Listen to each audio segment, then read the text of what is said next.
So if you're parenting a teenager, you already know it can feel like, well, like a high wire act. You're trying to keep them safe, but you also have to prepare them to fly on their own. It's one of the most important jobs in the world, and it all really comes down to one big critical question. I mean, that's the real heart of it, isn't it? This incredibly delicate dance between freedom and connection is something parents and teens are trying to figure out every single day. For a long, long time, psychology had one answer. But, some really groundbreaking research is showing us a much more effective and, honestly, a much more human way to think about it. For decades, the old way of thinking was that teenagers had to separate from their parents to become independent, like a clean break. But we now know that's just not the whole picture. The real goal isn't separation at all. It's about helping them find their autonomy with a connection. It's about them learning to stand on their own 2 feet while knowing you're still there. You're building a stronger bridge, not a broken one. And this new way of looking at things, it all comes down to what we can call the teenager's tightrope, this constant balancing act between two really fundamental needs. So what are those two needs? They're autonomy and relatedness. Autonomy is that deep down drive to think and act for themselves, to feel like they're in the driver's seat of their own life. But at the exact same time, they have this powerful human need for relatedness, to feel loved, understood, and connected to their family. And here's the absolute key. These are not opposites. The goal is to have both at the same time. Okay, so that's the theory, but how does this actually look in real families? Well, researchers over at the University of Illinois wanted to find out. They looked at a diverse group of 232 parent-teenager pairs to see how people are actually navigating this tightrope walk between autonomy and relatedness day to day. And what did they find? This is where it gets really fascinating. It turns out families didn't just fall randomly everywhere. They actually grouped together into 3 very distinct types. And here's the great news. The biggest group, more than half of all the families, landed in what the researchers called the autonomous-related cluster. This is that sweet spot we're talking about, where teens feel both independent and connected. But the other 2 groups, well, they show us what happens when that balance gets thrown off. Let's take a closer look. All right, so that first cluster, autonomous-related, that's our ideal balance. Then you've got the second one, low youth relatedness. Here, parents are trying to give their kids freedom, but the teens themselves are feeling disconnected. And in the third group, low autonomy, teens feel like they have neither. They don't feel connected, and they don't feel in control.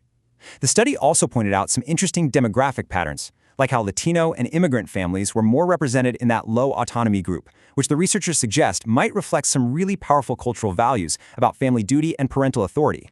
And this is why getting that balance right is so incredibly important. When the researchers looked at problem behaviors, we're talking about things like lying, fighting, skipping school, the results were just crystal clear. Teens in that healthy, autonomous-related group showed way fewer of these problems. It's basically proof in the pudding that having both connection and independence is the secret sauce for the best outcomes. So, what's happening in those other families when the balance is off? Well, what often happens is, as problem behaviors go up, parents react by cracking down, right? They get tougher. But as we're about to see, that strategy, it doesn't just fail. It actively pours fuel on the fire. Get ready for this number.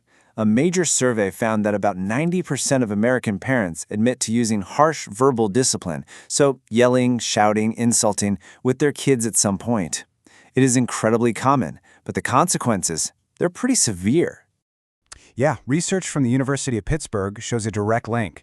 Harsh verbal discipline leads to a big increase in depressive symptoms. And, get this, an increase in the exact conduct problems parents are trying to stop. So the big takeaway is that yelling doesn't solve the problem, it actually makes it worse. It just creates this awful vicious cycle.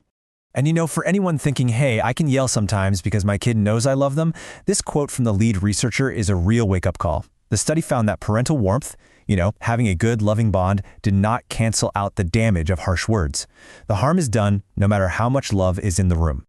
Okay, so that was pretty heavy. What do you do instead? Especially after a big fight, a big blow-up, how do you repair that connection? How do you rebuild the trust that you need for both autonomy and relatedness? Let's walk through a simple 4-step toolkit you can use. First things first, you have to acknowledge the conflict and own your part in it. This isn't about figuring out who's to blame, it's about showing some humility. Using an I statement, something as simple as, you know what, I'm sorry I raised my voice, is unbelievably powerful. It shows your teen that everybody makes mistakes and that saying you're sorry is a sign of strength, not weakness. Okay, next up, just listen. And I mean really listen. Give them your full attention without trying to plan what you're going to say next. The goal here isn't to agree with everything they're saying. It's to validate their feelings. A simple phrase like, "Okay, I get it. I understand you felt frustrated," can just completely diffuse the tension and make your teen feel heard and respected. Step 3 is all about preventing the next fire. So many fights happen because of fuzzy rules and unclear expectations. So instead of just laying down the law, try working with your teen to set the boundaries. When they actually have a say in the rules, whether it's curfew or chores or screen time, they feel a sense of ownership, and that builds that autonomy we've been talking about. And finally, step 4. You have to be patient. Trust isn't fixed with one good conversation. It's rebuilt through consistent action over time. Every time you follow through on a promise, listen respectfully, and handle a conflict without yelling, you are laying another brick in the foundation of a really strong, trusting relationship. So when you put all of this together, balancing autonomy and relatedness, steering clear of harsh discipline, and rebuilding trust, it all points to a really fundamental shift in your job description as a parent during these teenage years. You're no longer the manager. I mean, think about it. A manager's job is to direct, to control, to make sure rules are followed.